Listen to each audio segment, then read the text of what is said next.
a lab.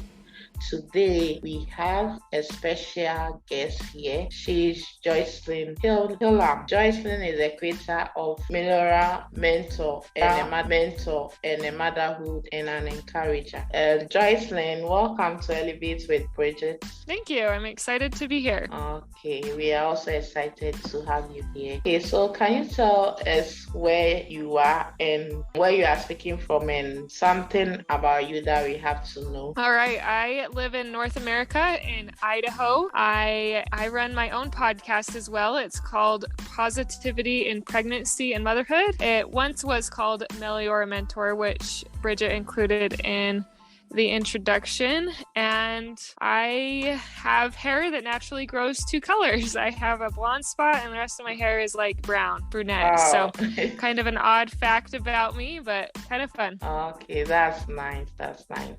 So what's a write and rip? A write and rip. So let me give a little backstory and then we'll go into the write and rip a little bit. Okay. So sometimes, sounds good. Sometimes as humans, it's easy to get bottled up. And you might have heard that phrase before, that we get bottled up with emotions. And we can get bottled up, especially with the negative emotions, because we don't let them go. And if we get too bottled up, sometimes we can explode. Maybe it's an angry outburst, or yelling at our kids, or coworkers, or friends, family members, what have you. But sometimes those outbursts can occur on people around us. And we usually tend to say things that we are not proud of, or that we wish we wouldn't have said, and things that probably aren't our highest self. So a few years ago, I was taught a writing exercise called the write and rip. The write and rip is basically you take all of the negative emotion you're feeling in your body and in your mind, and you write it all down. Everything, like even if it's really negative and hateful and frustrating, and even if it's towards people, you write everything down that is in your heart and on your mind with this frustrating event. So it could be many things.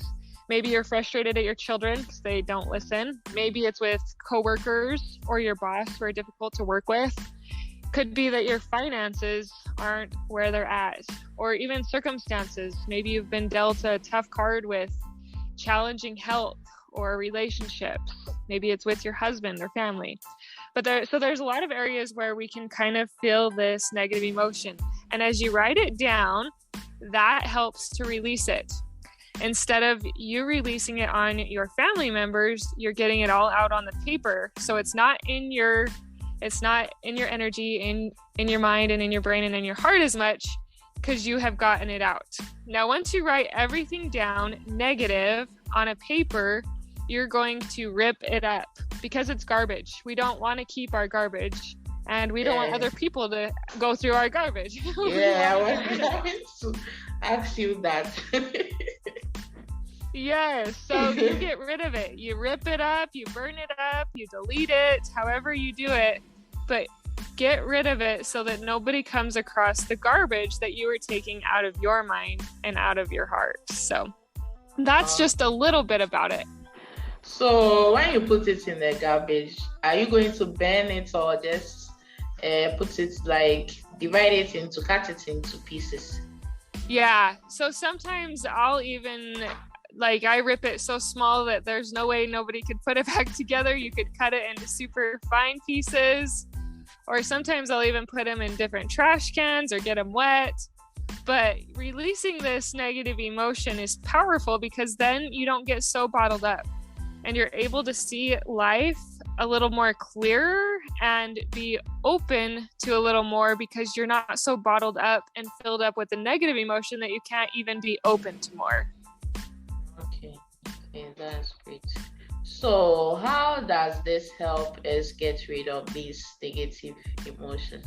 So there's a lot of ways to release negative emotion. Like sleeping is one. Sometimes if you're extra tired, it might be because you've got some hard things going on. Exercising can be another one. This one is a very intentional one, though, that I feel goes a little deeper, or at least for me, it has gone deeper than just like some exercise or trying to sleep it off. Because you actually have to like use more senses to do it. You have to use your hands, your thoughts, your visuals. And it, for me anyways, it's been the experience that as I write it down and physically rip it up and get it out, it's easier for